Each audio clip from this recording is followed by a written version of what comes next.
Deuteronômio, capítulo 5. A partir do versículo 1.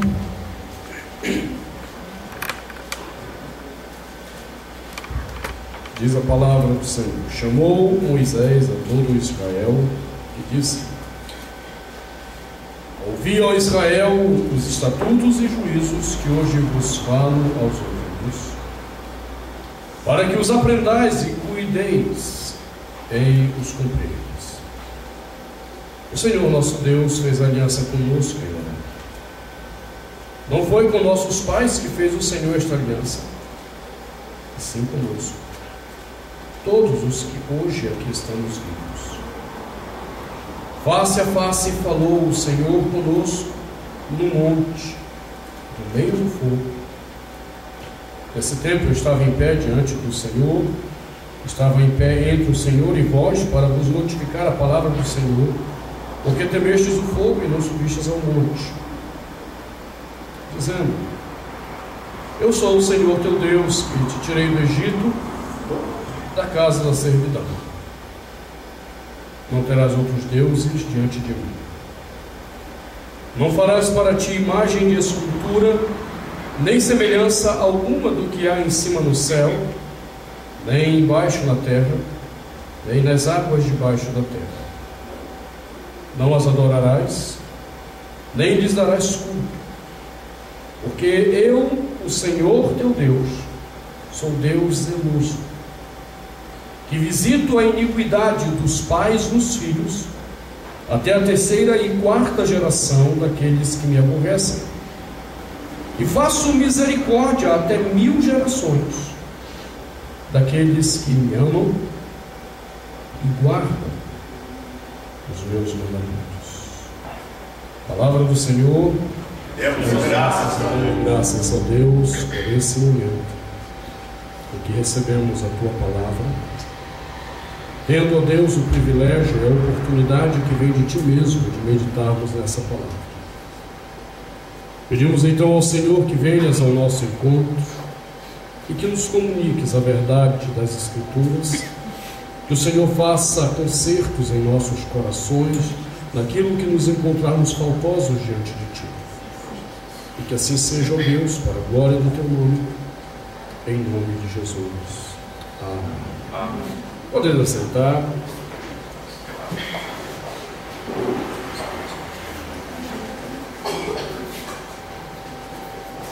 Quero primeiramente dar os parabéns a todas as mães, né, por esse dia.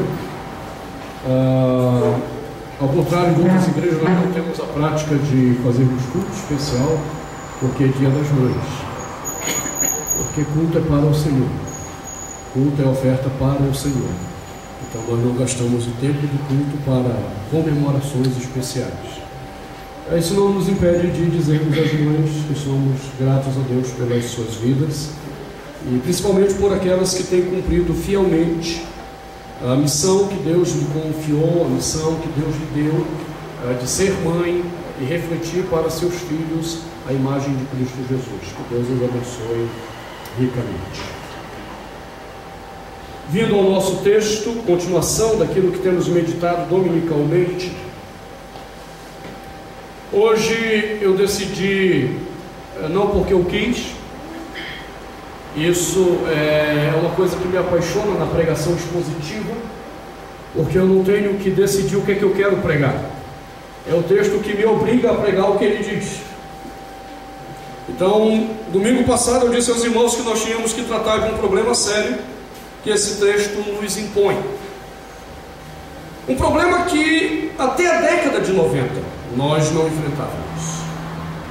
Até a década de 90 a igreja evangélica desconhecia totalmente, graças a Deus, a distorção desse ensinamento bíblico. Mas no final da década de 80 e na década de 90, de uma forma muito especial, começou a entrar na igreja cristã, na igreja evangélica principalmente, a ideia de uma doutrina chamada a doutrina da maldição hereditária. A ideia é simples: se você fez alguma aliança com o diabo, com os demônios, seja lá o que for no seu passado, ou se você praticou determinados pecados que criam vínculos espirituais no mundo espiritual, então você comunicaria aos seus filhos a maldição espiritual que Deus impõe àqueles que praticaram tais atos abomináveis. De uma forma simples, a doutrina da maldição hereditária é isso: o pai pratica o pecado abominável aos olhos de Deus, isso dá legalidade ao diabo, e ele começa a agir então sobre a vida do filho, do neto, do bisneto e por aí vai. Na época, eu pouco me lixei para isso, até porque na época eu estava indo para o seminário. Igreja presbiteriana, nós não temos essas besteiras na igreja presbiteriana, não existia isso lá. Agora já temos pastores presbiterianos ensinando essa maluquice. Na minha concepção, a ideia era simples: irmão, vai cair nessa besteira quem tem que cair mesmo. Os eleitos de Deus não vão ser enganados com essas firulas, então não vou perder meu tempo com esse negócio. Então, que o povo que quer crer, creia, quem quer ser condenado, que seja. Eu não vou perder tempo com essas besteiras. E esse é um grande problema. Exatamente porque nós temos essa atitude pecaminosa que eu tive,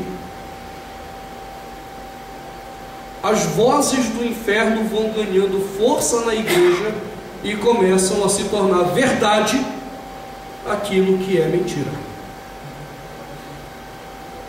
Ainda no seminário, Deus me deu uma experiência para ver se eu acordava. Mas é difícil, quando o coração está cheio do orgulho religioso que tem, do tipo, separa os fracos, deixa os fracos lá com suas besteiras. É mesmo Deus mandando ensinar que você não ouve Deus. E eu lembro que no seminário teve uma semana teológica sobre o Espírito Santo, com um grupo de pastores presbiterianos norte-americanos, de um movimento nos Estados Unidos da PCUSA, chamado Movimento Dynamis. Poder. Na minha terra, fogo. E nesse movimento, os caras começaram a ensinar dentro do seminário algumas coisas que você dizia: rapaz, isso não é bíblico não. E um dos pastores presbiterianos do movimento um dia foi contar essa experiência da maldição hereditária, dizendo que crentes convertidos em Jesus estão às vezes sofrendo, estão passando por situações difíceis, porque eles estão debaixo de maldição hereditária. Ele foi contar a história da esposa dele. A esposa dele tinha uma série de problemas na vida dela, problemas espirituais, de obediência ao Senhor, e eles então começaram a mapear de onde vinha aquilo ali. E aí descobriram que ela tinha uma maldição hereditária. E oraram para quebrar essa maldição hereditária. O demônio saiu dela. Eu disse: rapaz, esse negócio é quente mesmo. Capeta numa pessoa regenerada, lavada pelo sangue do Cordeiro. O demônio estava lá. Aí o negócio ficou um pouquinho pior. Ele disse que o demônio saiu dela, mas não saiu da casa. Eles estavam sentindo uma certa opressão. Entende? Isso é um pastor presbiteriano, ensinando isso para seminaristas presbiterianos. Aquele seminário que eu estudei era uma bagunça. Os professores eram liberais na sala de aula e traziam esses caras malucos para dar palestra lá. É a bagunça que era aqui. E então eles decidiram orar para identificar onde estava a opressão demoníaca. E foram orando, impondo as mãos. Até que eles impuseram as mãos sobre o piano. Vai, Esther. Vamos cuidar. Puseram as mãos sobre o demônio, sobre o piano. Na hora que eles impuseram a mão ali, eles sentiram algo opressor. O capeta estava no piano. E eles expulsaram o capeta do piano. Pronto, aí houve libertação na casa deles. Quando eu ouvi isso, eu disse: meu Deus,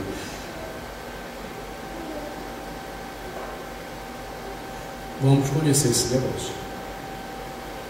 Foi quando eu fui ler sobre esse assunto um pouquinho mais a fundo.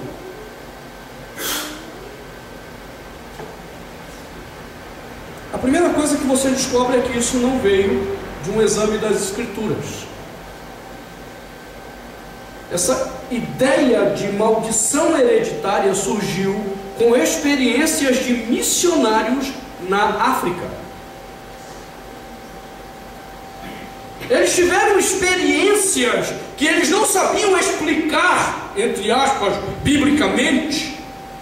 E então eles começaram a formular a teoria da maldição hereditária.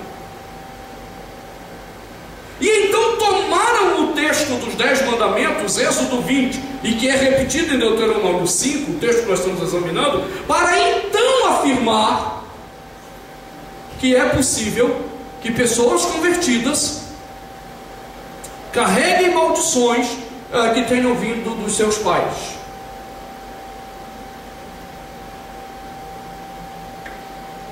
E à medida que eu estudava isso era tão forte que eu comecei a examinar um pouco a minha vida. Eu disse: rapaz, é um negócio do meu pai que eu vejo em mim.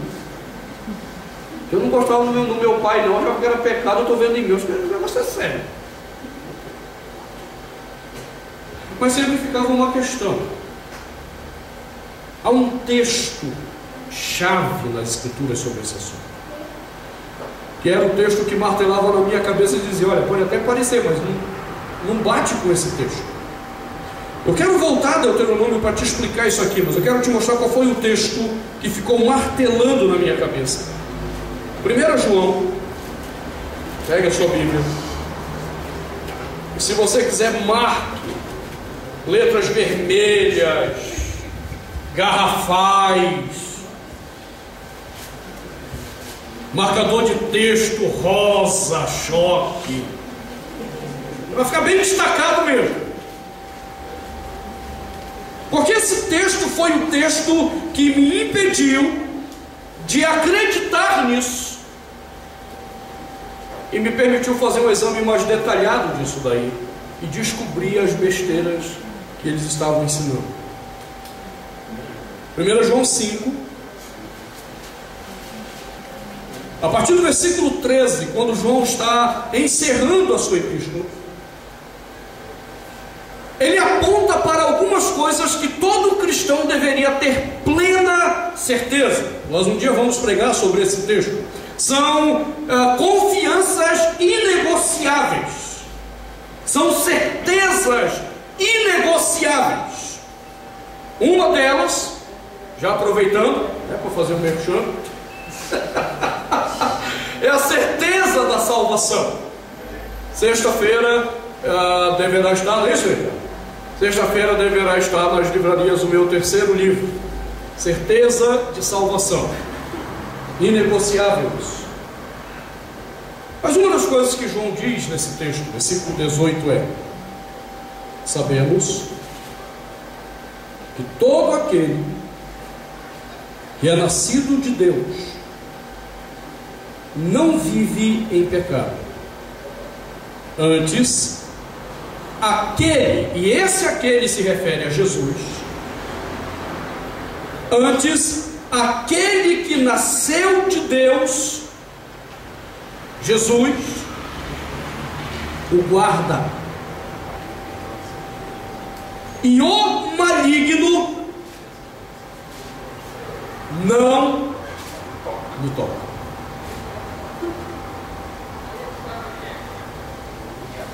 Deixa eu repetir isso aqui para você. Sabemos que todo aquele que é nascido de Deus não vive em pecado. Antes, aquele que é Jesus, que nasceu de Deus, ou guarda. Guarda a quem? Aquele que veio a nascer de Deus por meio de Jesus. E o maligno, o diabo, o demônio, o capeta, o capiroto, seja o nome que você queira dar para esse raio do inferno, não pode tocar em mim. Você está entendendo isso?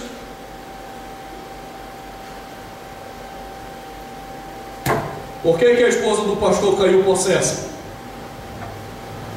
Não nasceu de novo. O fato de você estar na igreja, não interessa quanto tempo, não interessa quanto tempo você tem de batismo, não interessa quanto tempo você é da mesma denominação, isso não é garantia da sua salvação. Nascer de novo, ser regenerado, ser trazido a Jesus pela fé em arrependimento, isso é garantia de salvação. E aqueles que nasceram de novo, o diabo não pode encostar no. Esse texto para mim era chave. Porque esse texto não tem como você manipulá-lo. Esse texto é claro em grego, ele é claro em português. Muito bem, como ficamos então com essa questão? Como ficamos com o texto que nós estamos examinando e que é extremamente importante para aquilo que nós temos dito, que é a garantia de que estamos vivendo uma vida que agrada a Deus e que demonstra a Deus quando nós o amamos? Porque esse tem sido o nosso tema, aprendendo a amar a Deus. E a segunda lição que nós temos visto é que amar a Deus significa cultuá-lo, apresentar-se a Ele em adoração. Nós vimos então que nesse mandamento, não farás imagem para ti, há 3 sérias recomendações. Primeiro, Deus não aceita nenhum culto que coloque mediadores humanos, ou animais, ou naturais entre nós e Ele. Já observamos que quando Ele diz não farás imagem para ti, também significa que esse Deus não aceita cultos pomposos, que reflitam apenas os desejos humanos, mas que o culto deve ser simples. Semana passada então olhamos a terceira questão, que Deus não aceita cultos carregados de superstições. Você entendeu como o povo não está dizendo a Deus dominicalmente que o ama? Mas toda vez que eles se apresentam diante de Deus, eles apenas estão provocando a ira de Deus, porque estão carregados de superstições, com as imagens que eles vão colocando no culto, com as imagens que eles vão colocando na adoração. Óleo ungido, rosa ungida, copo d'água ungido. O meu não é ungido, o meu é benzido.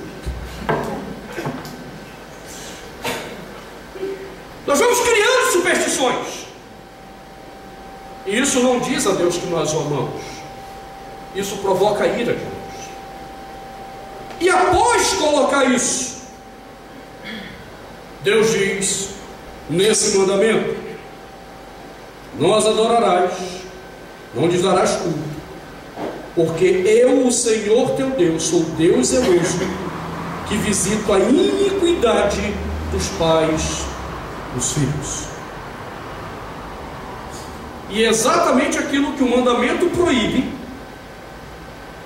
é exatamente o que os homens distorceram para criar essa doutrina maligna, diabólica, opressora, que é a doutrina da maldição hereditária.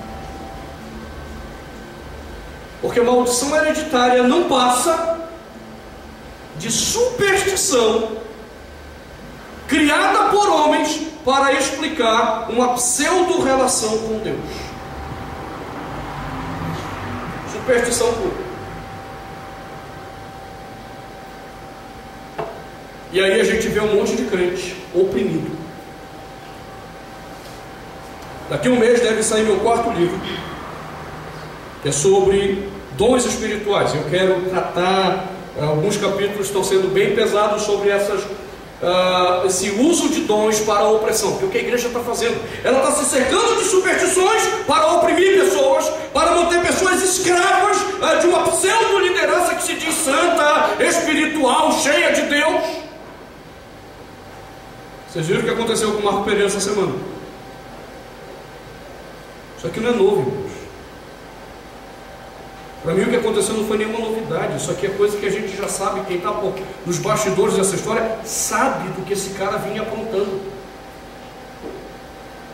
Há mais de um ano houve uma denúncia em que a Polícia Federal estava investigando. Agora, como é que os membros estão lá? Fazendo vigília e oração pelo santo homem de Deus. Por quê? Porque foram carregados de superstições.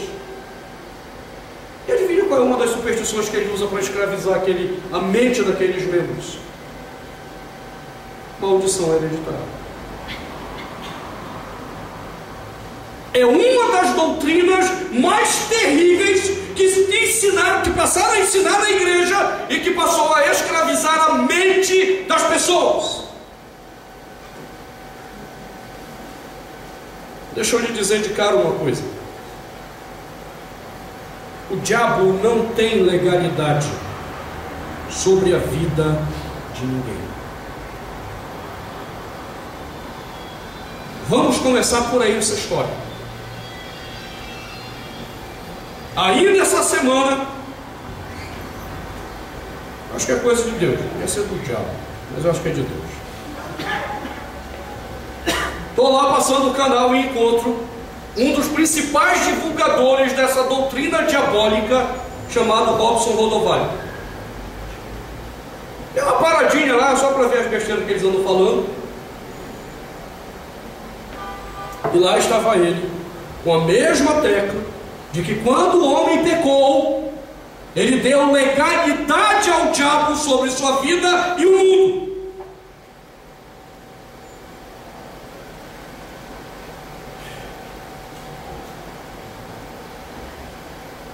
Tudo, absolutamente tudo, até a sua vida é do Senhor. Deus não pagou resgate ao diabo pela sua vida. Deus pagou o preço de resgate da maldição do pecado, da maldição da morte. Não foi para o diabo que ele pagou para poder te salvar. Em lugar algum a Escritura diz que ele pagou ao diabo: está aqui o dinheiro, me devolve o fulano. E dá até para você imaginar a cara do diabo contando: beleza, foi bom o lucro com esse aqui, viu? Quando Paulo trata desse assunto, ele diz que na cruz do Calvário, Colossenses, ele diz isso: o Senhor expôs publicamente a vergonha, o diabo, os seus demônios na cruz do Calvário. Ele não estava pagando a conta de ninguém.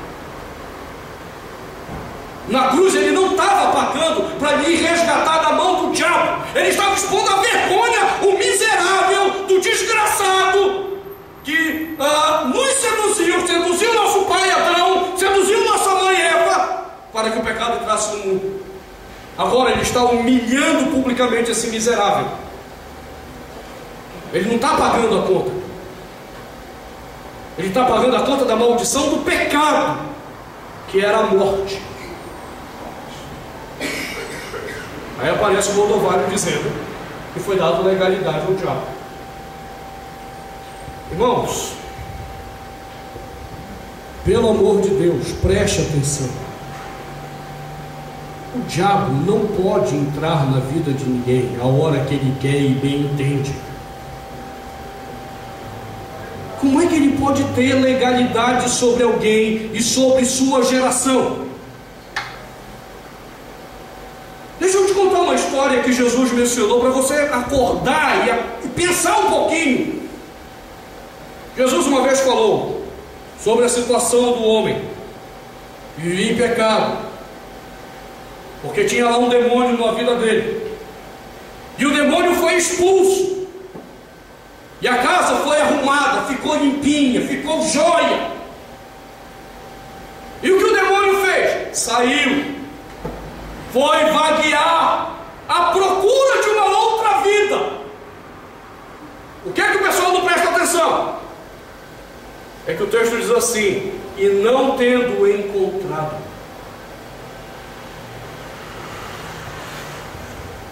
Por que o diabo não achou outra vida fácil? Tá bom, pega esse aqui e pulo nesse daqui. Por que ele não fez isso? Porque ele não tem legalidade sobre a vida de ninguém. O diabo não tem poder sobre a vida de ninguém.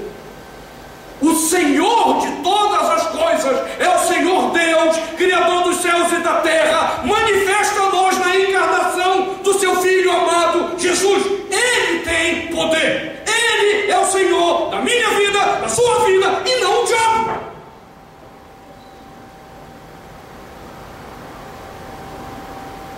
Aí o diabo voltou, porque ele não conseguiu entrar em outro. Você está entendendo o problema? Não é fácil para o diabo entrar na vida de alguém. Ele voltou. Você disse: rapaz, está difícil, vamos ver aquele lá que eu já consegui entrar, vamos ver se... Ele chegou, encontrou a casa limpinha e não encontrou nada no lugar. Aí ele volta. E como o negócio está difícil, arrumar casa para morar está difícil, turma, vem cá que tem um lugar para gente, e vem mais 7.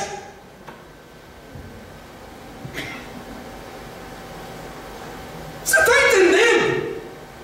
De onde que esses loucos estão tirando a ideia de Satanás ter legalidade na vida de alguém? Não, Satanás não tem legalidade na vida de ninguém. Quanto mais passar uma maldição pseudo-espiritual de Satanás para o filho de alguém.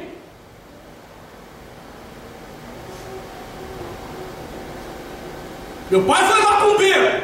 Exemplo. Não é que meu pai foi macumbeiro. Problema dele. Se Satanás estava nele, incorporou nele, é problema dele. Isso não vai passar para mim. Ah, mas ele foi lá, fez um pacto de sangue pela sua vida. E daí? O diabo não tem legalidade sobre mim. O negócio é que nós começamos a acreditar muito nas mentiras do diabo e não na palavra de Deus. Quando você vai conversar com esses camaradas que ensinam essas mentiras, essas superstições que prendem, enganam, escravizam a mente dos homens, quando você vai conversar com eles, sabe qual é a argumentação? Mas pastor, olha, tinha a irmã fulano, tinha o irmão cicrano. Experiências. Nada mais do que experiências. Não tem escritura, não tem palavra de Deus. Nós chegamos ao ridículo de ter como mentor desses grupos quem primeiro sistematizou essas experiências na África, um homem chamado Peter Wagner. E Peter Wagner, no livro dele, Oração de Guerra, onde ele vai mostrar as estratégias para lutar com Satanás, ele ainda diz claramente no livro: olha, não que isso seja uma questão bíblica, mas Deus nos tem revelado isso por meio de experiências com expulsão de demônios. Aí ele cita uma ex-bruxa, Rita Cabeças, que foi uma das noivas de Satanás.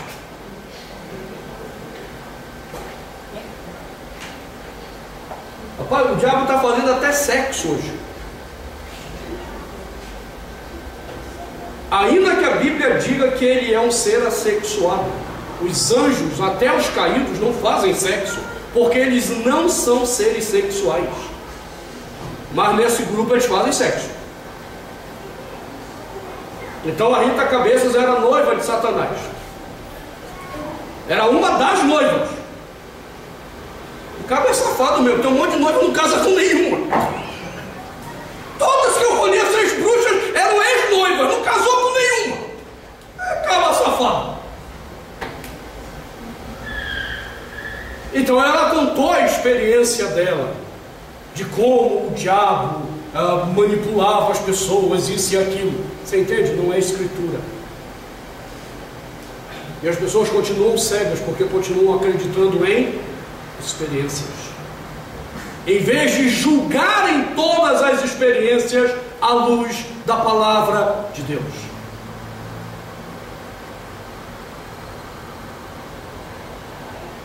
Biblicamente, o diabo não tem legalidade nem sobre mim, que estou em Jesus, nem sobre ninguém. Ninguém. Como explicar então essa questão do mandamento? Deus coloca que Ele não quer cultos supersticiosos. E aqueles que praticarem cultos supersticiosos, Ele é Deus zeloso para visitar os pais nos filhos. Então vamos entender duas questões básicas. Primeiro, o verbo visitar, que é usado aqui, é visitação com ira.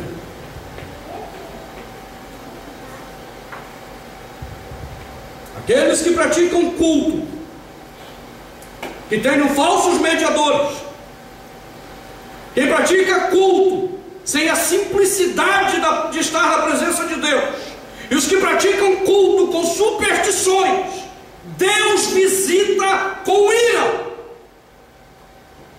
Essa é a primeira questão. Há uma maldição declarada por Deus contra aqueles que se apresentam diante dele, quebrando tudo aquilo que ele ensinou. E por que ele menciona os pais? Porque na estrutura de Israel, são os pais que ensinam aos seus filhos o caminho de Deus. E só um detalhe: pais, homens.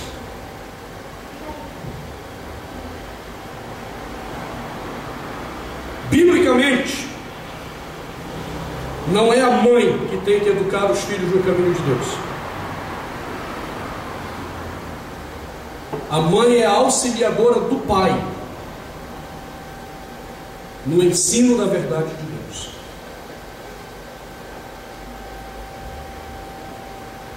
É óbvio que tem mulheres e irmãs fiéis a Jesus que tiveram que assumir essa responsabilidade. Mas isso não isenta os homens, seus maridos, da irresponsabilidade. Deus os cobrará duramente.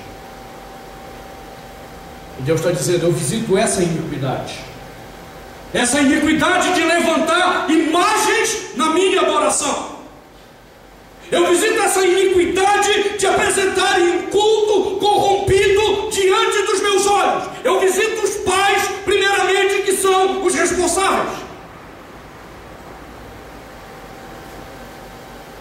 E por que os filhos? Porque dentro dessa perspectiva, os filhos aprendem e perpetuam o ensinamento errado dos seus pais.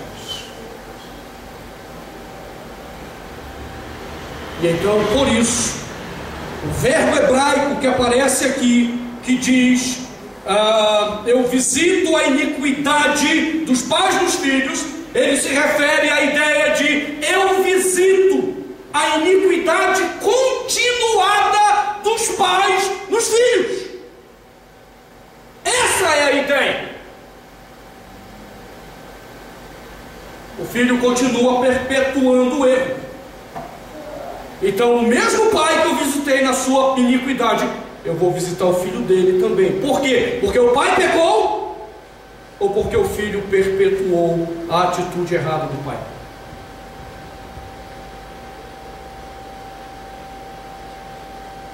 E nós estamos cheios desses exemplos na história dos reis de Israel.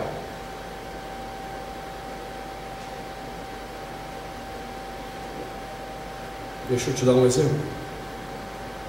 Rei Ezequias. O pai dele sacrificou um dos filhos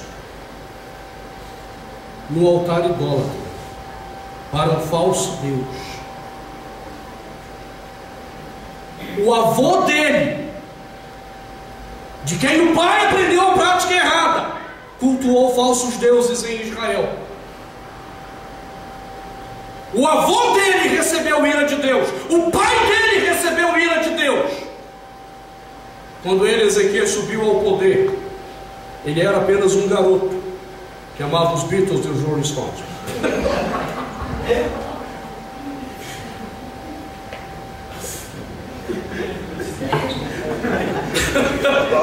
Eu já digo para vocês, essa igreja está ficando moderna. Quarta-feira nós tivemos uma ordenação, rapaz, agora é de 3 MC na igreja. Olha aí o problema. É ministro comissionado. Tem 3 MC na igreja agora.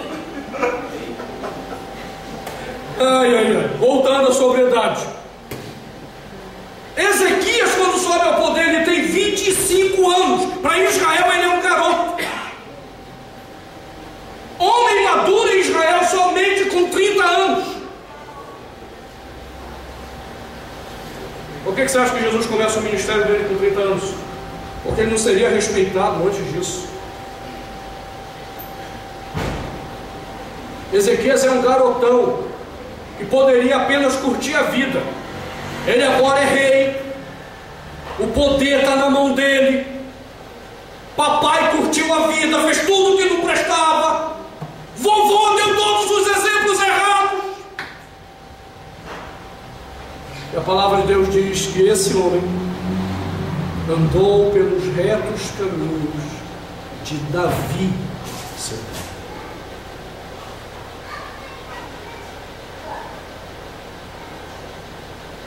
Que maldição teve?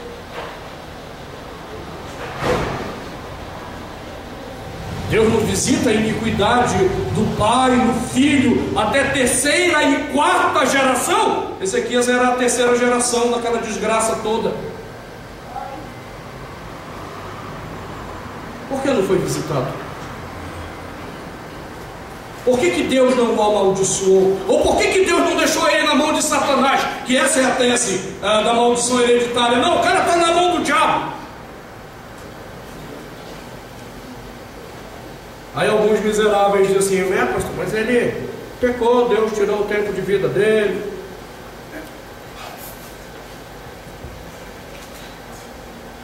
Quando o diabo quer distorcer a palavra de Deus, ele usa todos os argumentos possíveis. Aquilo não aparece na Bíblia como consequência de uma maldição hereditária, mas como a consequência de um pecado praticado por ele. E isso é assim com a nossa vida. Todas as vezes que eu peco, não é porque meu pai pecou, meu avô pecou, tem nada a ver.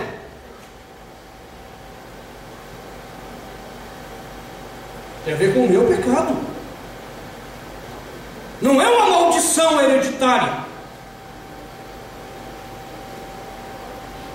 E é isso que Deus está dizendo, eu visito a iniquidade dos pais dos filhos. A expressão hebraica refere-se a isso, a iniquidade continuada, a atitude que permanece. Se o filho não aceita viver na vida errada, pregressa, pecaminosa do seu pai, do seu avô, tataravô, do cachorro da família, seja o que diabo for,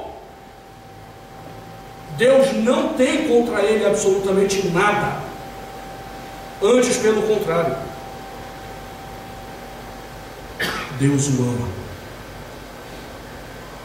porque ele rompeu com a atitude pecaminosa que os seus pais vinham cometendo.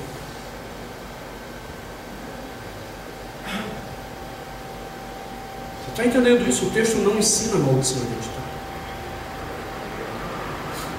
Agora você sabe o que é bonito? É porque o texto diz assim: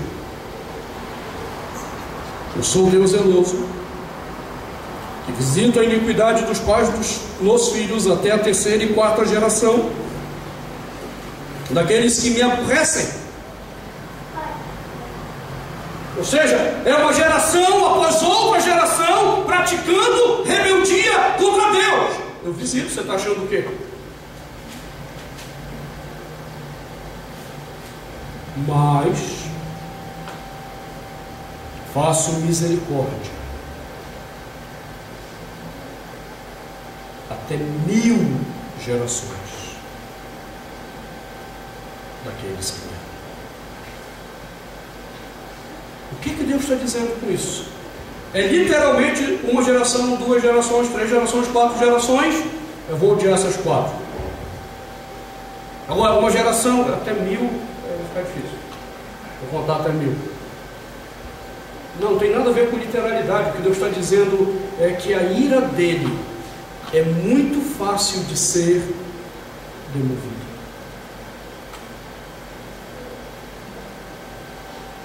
Se eu visito com ira a iniquidade até a terceira e quarta geração, eu sou Deus que estou disposto a abençoar até 1000 gerações. É isso que ele está dizendo. Eu não sou Deus que fico guardando rancor. Em qualquer momento da sua trajetória que você queira romper os laços pecaminosos da sua história, eu, Deus, faço misericórdia para contigo e para com aqueles a quem tu amas. E aí ele invoca nesse momento a doutrina do pacto, a doutrina que chega aos nossos filhos, porque agora eles crescerão pelo exemplo de alguém que, rompendo com o pecado, deu o testemunho de uma vida com Deus.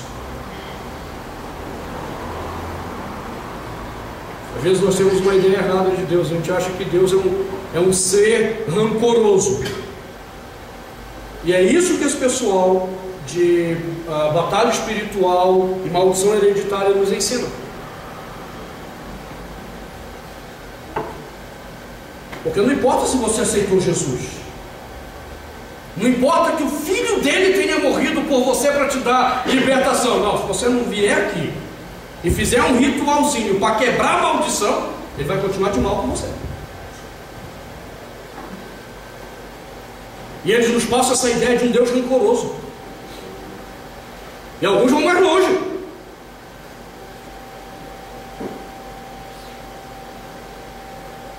Eu assisti ao documentário sobre o Marcos Pereira 1 ano atrás.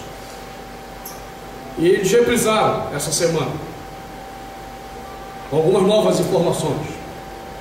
E uma coisa interessante que ele dizia, e aparece ele falando isso, é que o traficante, quando se converte, ele exigiu os 10%. Dizem. Por quê? Era para Deus poder santificar os bens que ele tinha. Deus é rancoroso, cara.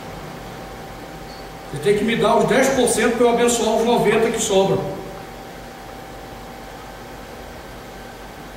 É isso que a gente vê na Escritura? Não, Deus não quer nem os 10%. Deus manda pegar tudo isso, dar aos pobres e esquecer aquela história. Deus exige que você se livre de 100%. E não é para a igreja. Porque a igreja traz sobre si maldição quando assume qualquer coisa que tenha sido fruto do trabalho ou exploração do seu semelhante. Mas o Deus rancoroso não. O Deus brabinho que fica emburrado com a gente para sempre, não. Esse aí, se fizer um ritualzinho, der um dízimozinho melhorado, aí tudo bem, pode ser que ele perdoe você. E o texto não diz nada disso. O texto diz exatamente o contrário. Que Deus, ainda que guarde ira contra nós, ira contra aqueles que perpetuam o culto idólatra, o culto errado, o culto supersticioso, ainda que ele haja assim,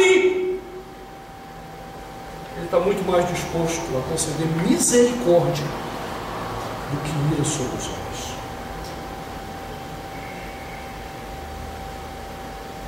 Deus está muito mais disposto em conceder misericórdia a você que crê no nome do Filho dele do que ira sobre você.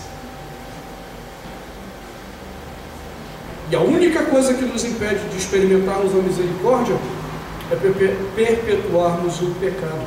E isso não é maldição hereditária, é inclinação pecaminosa do coração mesmo.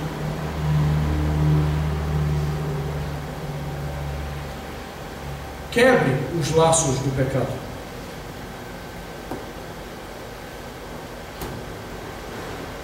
Arrependa-se e creia no Senhor Jesus. Então você poderá ouvir a palavra de Deus dizendo a você: Cristo te guarda, e o maligno não pode tocar você. Feche seus olhos.